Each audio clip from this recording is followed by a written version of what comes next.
तो भाई लोग कैसे हो। आज मैं आप लोग के लिए लेके आया हूँ भाग्य और धन में कौन बड़ा, इसके ऊपर ये कहानी है। दो भूत। चलिए कहानी स्टार्ट करते हैं।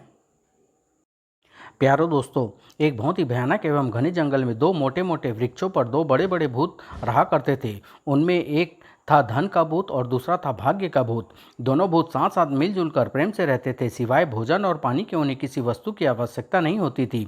जो भी शिकार उन्हें मिलता वे मिल बांट कर खा लेते और जंगल में ही स्थित एक झरने का पानी पीकर आनंदपूर्वक जंगल में विचरते। इस तरह उन दोनों के दिन आनंद पूर्वक बीत रहे थे। लेकिन एक दिन जब उन्होंने खाने के लिए एक पशु का शिकार किया। लो भाई, हमेशा की तरह आधा तुम्हारा आधा मेरा। ठीक है भाई, लेकिन आज मैं तुमसे एक बात कहना चाहता हूँ। हाँ हाँ जरूर कहो धन भाई, भला हम दोनों एक दूसरे से अपने सुख दुख की नहीं कहेंगे तो और किससे कहेंगे। सुनो भाई, बहुत दिनों से यह होता आ रहा है कि प्रत्येक शिकार का तुम आधा हिस्सा ले लेते हो, जबकि मुझे तुमसे अधिक हिस्सा मिलना चाहिए, क्योंकि मैं तुमसे बड़ा हूँ। अतः भविष्य में यह बात ध्यान रखना।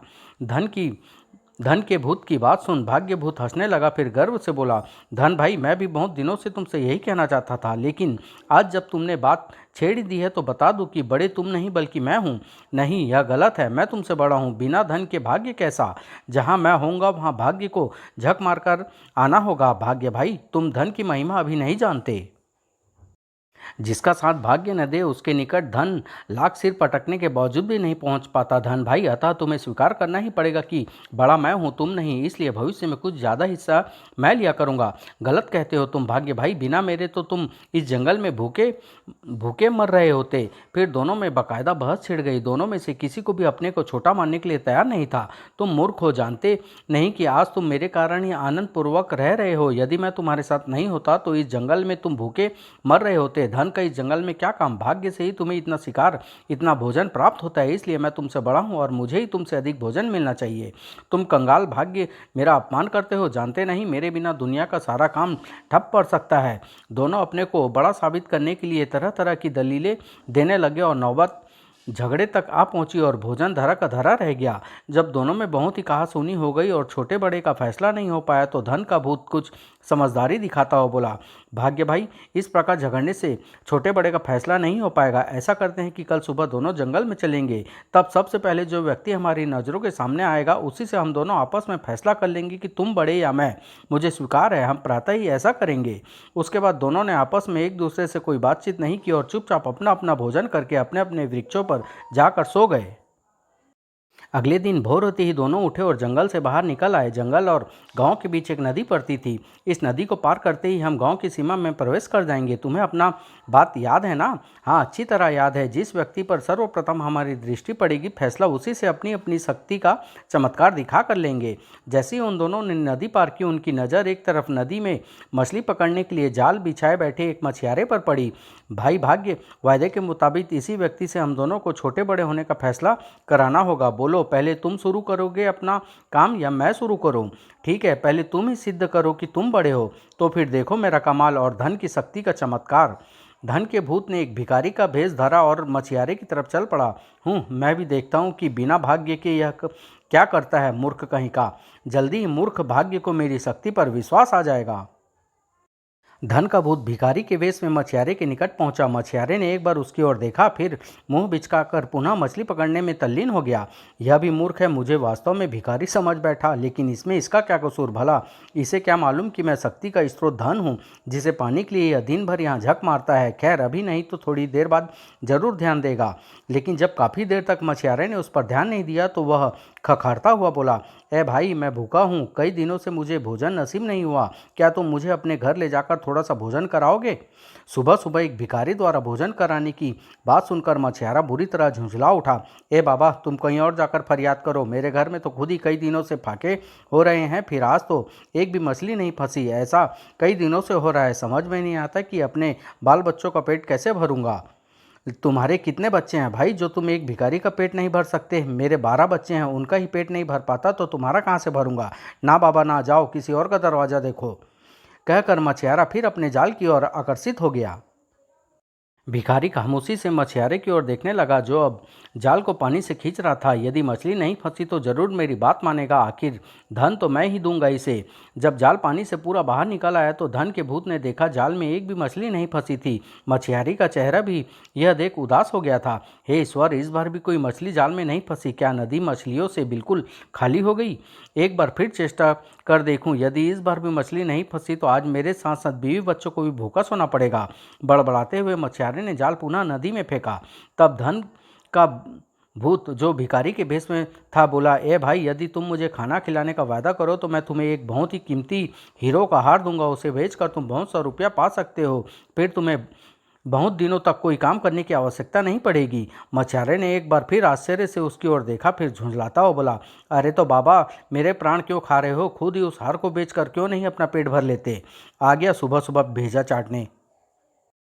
मछियारे की बात सुन पहले तो धन का भूत सकपकाया, लेकिन फिर अपने वस्त्रों में से एक जगमग करता हीरो का कीमती हार निकालकर मछियारे के चेहरे के सामने हिलाता हुआ बोला, शायद तुम्हें मेरी बात पर विश्वास नहीं आया। लो देखो, यह कीमती हीरो का हार, और अब बताओ, इसे लेकर भोजन कराओगे या नहीं? आए।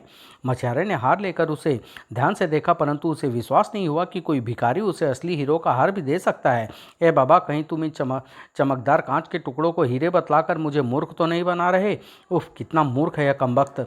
इसे नकली बता रहा है। परंतु अपने मन की झुंझलाहट को काबू में करते हुए धन के भूत ने सहज स्वर में बोला, नहीं भाई, विश्वास करो, यह बिल्कुल असली हीरो का हार है। तुमने भोजन नहीं कराना है तो मत कराओ। मुझसे तुम्हारा दुख नहीं देखा जाता, अतः मेरी ओर से इसे भेंट स्वरूप रख लो।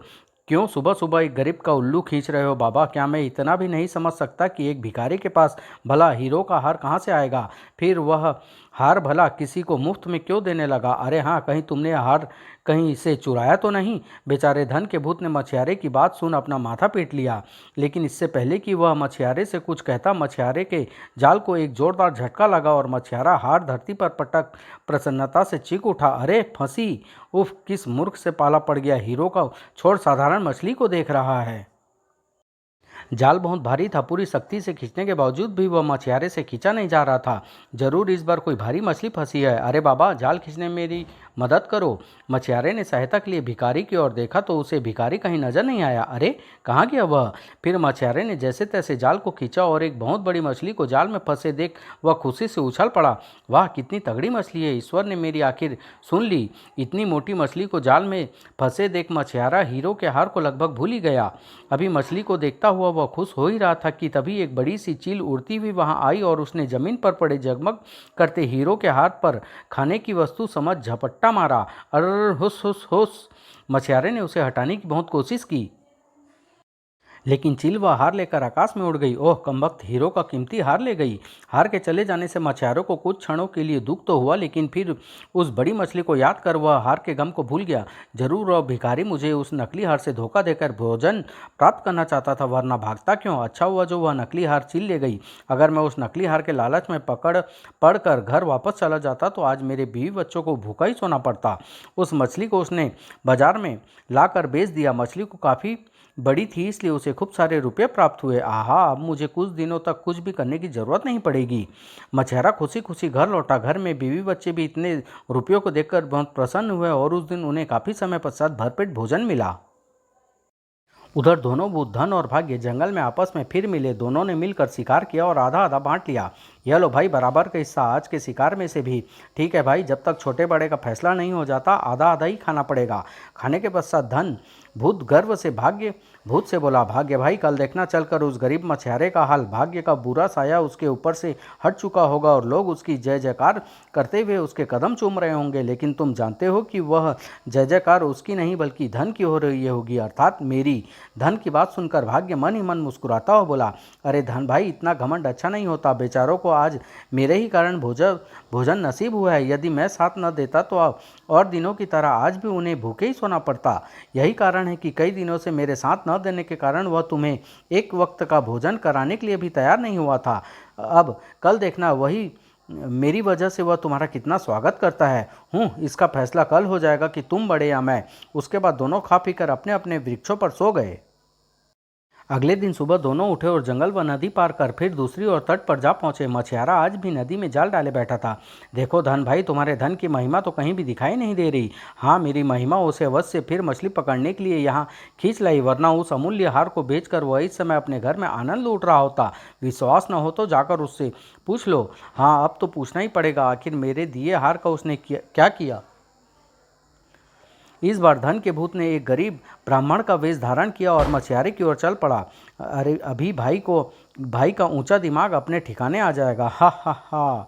जब धन भूत ब्राह्मण का रूप धर मछियारे के निकट पहुंचा तो मछियारे उसे जय जय राम जी की कहकर विनम्र स्वर में बोला, महाराज आप कहाँ जा रहे हैं, वह भी इतने सवेरे सवेरे, मेरे योग्य कोई सेवा हो तो बताएं। भाई गांव में एक यजमान के पास जा रहा हूँ, तुम अपना कार्य करो। लेकिन मछियारा अपना हाथ दिखाने का लोभ संवरण नहीं कर पाया। महाराज यदि आप बुरा ना माने तो मेरे हाथ की रेखाओं के बारे में भी बताते जाएं, बहुत संकट में दिन गुजर रहे हैं। फिर मछियारे का हाथ देखता हुआ धन भूत विचारपूर्ण स्वर में बोला, भाई मेरी ज्योतिषी विद्या कहती है कि आज तुम्हारे पास बहुत सारा रुपया पैसा होना चाहिए, लेकिन समझ में नहीं आता कि अब भी तुम मछली पकड़ने का काम क्यों कर रहे हो। क्या बहुत सारा रुपया पैसा, यह आप क्या कह रहे हैं महाराज। मुझ गरीब मछियारे के पास भला ढेर सारा रुपया पैसा कहाँ से आएगा। कई दिनों से तो फाके तक करने पड़ रहे हैं। कल भाग्य ने एक बड़ी मछली दे दी जिससे भरपेट भोजन नसीब हुआ। लेकिन भाई मेरी ज्योतिषी विद्या कभी गलत नहीं हो सकती। अच्छा ठहरो, पहले यह बताओ कि क्या कल तुम्हें किसी भिखारी ने हीरो का हार दिया था। दिया तो था महाराज, लेकिन मुझे विश्वास नहीं हुआ था कि वह हीरो का ही हार होगा। भला एक भिखारी के पास हीरो का हार कहाँ से आ सकता है। यदि वह असली था तो फिर थोड़े से भोजन के लिए वह हार मुझे क्यों दे गया। कहकर मछियारा उसे कोसने लगा। मछियारे की बात सुनकर धन का भूत क्रोधित हो उठा। मूर्ख मछियारे, वह वास्तव में हीरो का बहुमूल्य हार था। क्या किया तूने उसका। उसे तो एक चील ले उड़ी। सारी कहानी सुन धन के भूत ने अपना माथा पीट लिया। अरे महाराज, आप भी किस हेर फेर में पड़ गए। उस नकली हार की बात छोड़िए और कृपा हाथ देखकर मेरे भविष्य के बारे में बताइए। क्या खाक बताऊं, तुम तो बिल्कुल ही मूर्ख हो मछियारे। यदि तुम उस हार को ले जाकर किसी व्यापारी के हाथ बेच देते तो तुम्हें इतना धन प्राप्त होता कि राजा जैसी जिंदगी व्यतीत करते। महाराज अब जो हो गया सो हो गया। हमारा भाग्य ही खराब हो तो क्या हो सकता है। अगर भाग्य में होता तो जरूर आज मैं राजा जैसा जीवन व्यतीत कर रहा होता। भाग्य बहुत बलवान और बड़ा है, उससे किसी का क्या मुकाबला। मछियारे के मुंह से भाग्य की बढ़ाई सुन धन भूत खिसिया उठा। अरे भाई, तुम तो वास्तव में ही मूर्ख हो। अगर तुम्हारे पास धन हो तो भाग्य तो अपने आप अच्छा हो जाता है। भला इसमें भाग्य क्या सहायता कर सकता है। ब्राह्मण की बात सुन मछियारा कुछ सोच में पड़ गया। फिर उसे ब्राह्मण की बात उचित लगी तो वह उदास स्वर में बोला, आप ठीक कहते हैं महाराज, मैं वास्तव में ही मूर्ख हूँ जो भाग्य को अब तक बड़ा समझ बैठा था। भाग्य चाहे कितना ही बुरा क्यों न हो, यदि धन पास रहे तो वह भी उसका गुलाम बनकर रहता है। वास्तव में धन ही भाग्य से बड़ा है। मछियारे को अपनी बात मानते देख धन का भूत प्रसन्न हो उठा। शाबाश, अब की है तुमने अक्ल की बात। सुनो, मेरी ज्योतिषी विद्या कहती है कि तुम्हें जल्द ही एक लाल कहीं पड़ा मिलेगा। यदि मिले तो उसे अच्छे दामों पर किसी व्यापारी के हाथ बेच देना। फिर तुम्हें यह काम करने की जरूरत कभी नहीं पड़ेगी, समझे। अब तुम मुझे जरा पानी पिलाओ। अच्छा। मछियारा लोटा निकाल नदी से पानी भरने लगा। धन भूत ने मौका देख एक लाल अपनी अंटी से धरती पर गिरा दिया। मछियारे ने उसे पानी पिलाया। पानी पीकर कुछ विशेष बात बताने के पश्चात धन भूत दिखावे के लिए गांव की ओर बढ़ गया। कितने पहुंचे हुए ज्योतिषी हैं, सारा हाल बता दिया। कुछ आगे जाकर धन भूत अदृश्य हो गया। मछियारा फिर अपने जाल की ओर आकर्षित हो गया, परंतु जब काफी देर तक जाल में कोई मछली नहीं फंसी तो वह उकताकर अपने आसपास दृष्टि दौड़ाने लगा। शीघ्र ही उसकी दृष्टि निकट ही पड़ी चमक रही एक वस्तु पर पड़ी। अरे वह क्या है। उसने लपक कर उसे उठा लिया। ब्राह्मण देवता ने कहा था जल्द ही मुझे कहीं कोई लाल पड़ा मिलेगा, शायद यह लाल ही है। फिर लाल को अपनी धोती की लांग में रख मछियारा प्रसन्नता से झटपट अपना जाल नदी से बाहर खींचने लगा। अब मछली पकड़ने में समय क्यों बर्बाद करूं। लाल को बेचकर तो मैं गांव का सबसे बड़ा धनवान बन ही जाऊंगा। तभी उसे लगा कि जाल भारी है। अरे जाल तो भारी है, शायद फिर कोई मोटी मछली फंसी है। आहा, आज का दिन कितना शुभ है। सुबह सुबह ब्राह्मण देवता के दर्शन हुए, फिर लाल मिला और अब शायद ढेर सारी मछलियाँ। तभी उसे एक जोरदार झटका लगा और हवा में उछल गया। अरे बाप रे। और फिर छपाक से नदी में जा गिरा। जाल के की रस्सी भी उसके हाथ से छूट गई थी। अरे रे रे, मेरा जाल! उफ, शायद मछली उसे भी साथ लिए जा रही है। जाल में शायद बहुत ही भारी मछली फंसी थी जो जाल को पानी के भीतर लेती चली गई। बिलखता हुआ जब वह किनारे पहुंचा तो उसे मालूम हुआ कि लाल धोती की लांग में नहीं है। हाय मेरा लाल, मैं लूट गया, बर्बाद हो गया, जाल भी गया और लाल भी। रोता पीटता मछियारा अपने घर पहुंचा। सारी कहानी सुनकर घर में भी रोना धोना मच गया। हाय, हम लूट गए, हम बर्बाद हो गए। लल्लू की माँ, अब तो मछली पकड़ने के लिए जाल भी नहीं रहा और उस दिन उनके घर में चूल्हा तक नहीं जला। उधर जंगल में रात के समय भोजन के दौरान फिर दोनों भूत की आपस में बातचीत हुई। कल देखना भाग्य भाई, वह मछियारा कल मछली पकड़ने नहीं आएगा, क्योंकि मेरे कारण वह गांव का सबसे बड़ा धनवान बन चुका होगा और भाग्य के सहारे जीने की उसे कोई जरूरत नहीं रह जाएगी। हा हा हा, आज तो तुम बहुत खुश नजर आ रहे हो धन भाई। तब भाग्य का भूत मुस्कुराता हुआ बोला, हाँ भाई, यह बात तो मैं भी जानता हूँ कि कल से मछियारा मछली पकड़ने नदी पर नहीं आएगा, लेकिन तुम्हारे कारण नहीं बल्कि मेरे कारण, क्योंकि आज मैंने उसका कतई साथ नहीं दिया, इसलिए वो आज बहुत दुखी है तथा रो रहा है। यह गलत है, तुम झूठ बोल रहे हो। विश्वास न हो तो कल उनके घर जाकर देख लेना। अवश्य, जरूर देखूंगा। यदि तुम्हारी बात सच साबित न हुई तो तुम्हें हार माननी पड़ेगी। मुझे स्वीकार है। अगले दिन धन का भूत अकेला ही उस मछियारे के घर पहुंचा। मछियारे के घर अभी भी रोना धोना मचा हुआ था। हाय, हम लूट गए, जाल भी गया और लाल भी।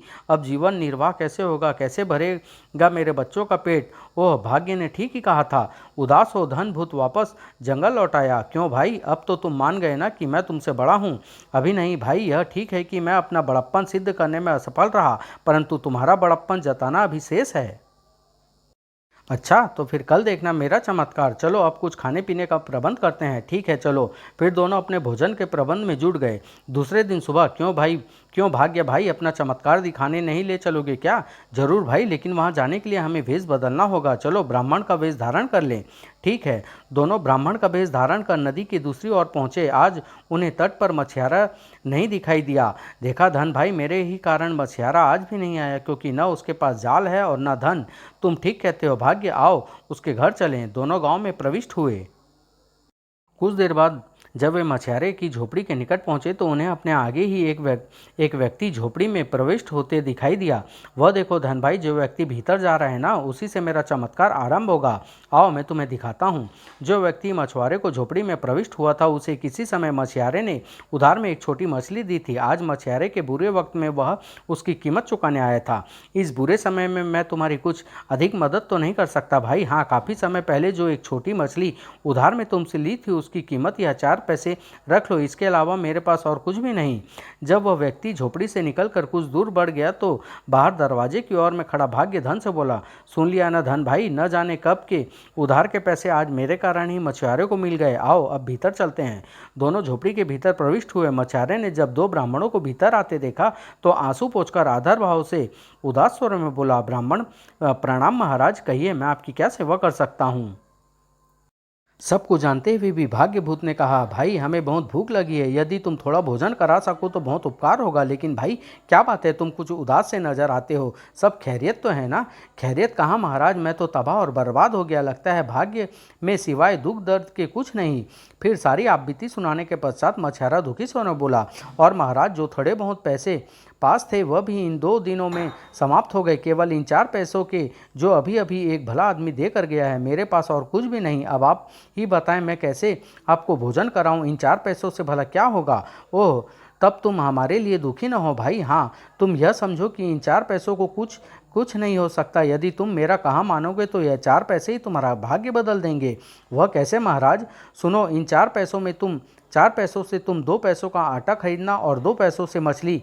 बाजार जाकर ऐसी मछली खरीदना जिसे कोई नहीं ले रहा हो, चाहे वह सड़ी गली ही क्यों ना हो। दोनों वस्तुएं लेकर घर आ जाना, बाकी बाद में बताऊंगा। जैसी आपकी आज्ञा महाराज, मैं यही करता हूँ। जब 4 पैसे लेकर मछियारा बाजार चला गया तो भाग्य मछियारे की पत्नी से बोला, सुनो मछियारिन, पता नहीं मछियारा कितनी देर में लौटेगा, अतः जरा हम एक यजमान के यहाँ हो आते हैं, थोड़ी देर में लौट आएंगे। बहुत अच्छा महाराज। उसके बाद भाग्य धन को लेकर वहां से चल दिया। दोनों भूत झोपड़ी के बाहर निकलकर एक तरफ चल पड़े। तब धन का भूत आश्चर्य से बोला, भाई तुम्हारा चमत्कार तो मेरे पल्ले जरा भी नहीं पड़ा। भला मछियारे को बाजार भेजकर इस प्रकार वहां से चले आने की क्या तुक थी?